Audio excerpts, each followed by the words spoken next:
Okay, RetroFam, we have an amplifier here, a Yamaha A-520 from the 80s. It's kind of a mid-range amplifier, and I need an amplifier, so I got this dirt cheap, almost for free. And I found the reason it doesn't work is probably because someone bent off the transistor here. The fuse is alright.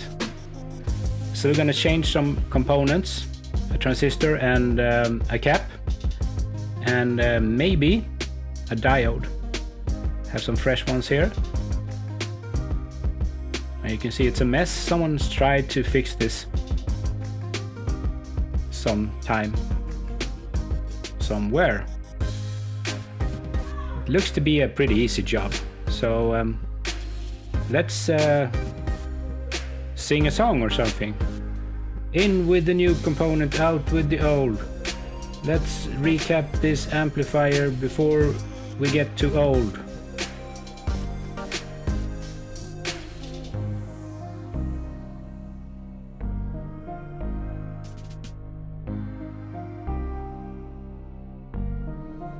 And there we go. I'm connecting it to a CD player here, and hopefully nothing will burn. Hopefully we will still be alive after this. I'm always a bit worried when I'm working with these kind of machines. Amplifiers and CRTs, man, they can really blow.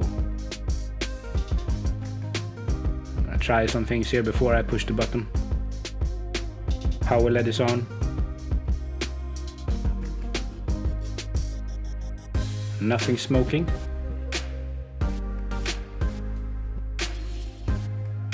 Let's connect the CD to the amplifier circuit. Maybe this was it, because I don't hear anything strange, I don't smell anything strange.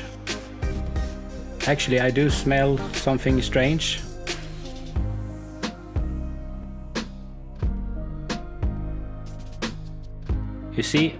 You can see it here magnified. It's cooking. A capacitor or something else. It's cooking dinner for us here. So we need to do a total recap of this machine, and it's a pretty easy job. It's a dirt cheap job, and it's well worth doing.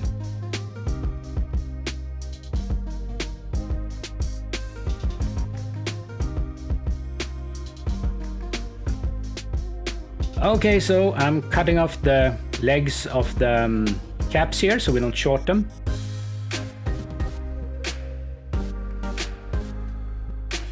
I leave the legs on so I know which cap I have already replaced. It's a very easy way to kind of stay out of trouble.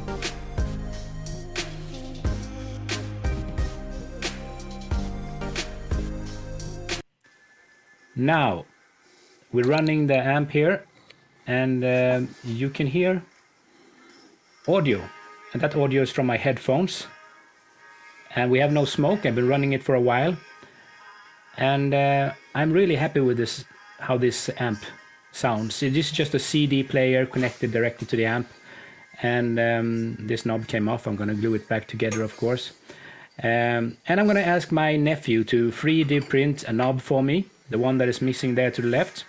But RetroFam, again, we are running a great amp here, and I'm going to use it for a project later on that you will really enjoy, and it has to do with retro computing. So this will be perfect for that occasion. Now I'm going to try and see if there is any more smoke. If not, I'm going to kind of put everything back together again, and we are done for today. There's a problem with the volume knob, and it needs to be cleaned. So I'm just going to use the kind of cleaning lube thing here to get the scratches out of it.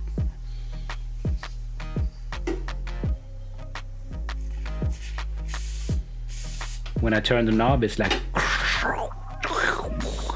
scratching. So this should take care of it. It's a very easy thing to do. Clean the knob, man. And this is a cassette tape deck that I bought, studio standard from Fisher. It's supposed to be an okay deck here with a double decker, and I just clean up the heads on it, and now it sounds great actually. Looks good. And this is the CD that I'm using. Just a simple Sony with great sound, I think, at least. And here's the three of them. Our little tower of power here. Everything's running great. And here's another shot of the amplifier and Philips. What are those guys? Philips and Commodore CDTV. Maybe I make a video about those guys if you subscribe.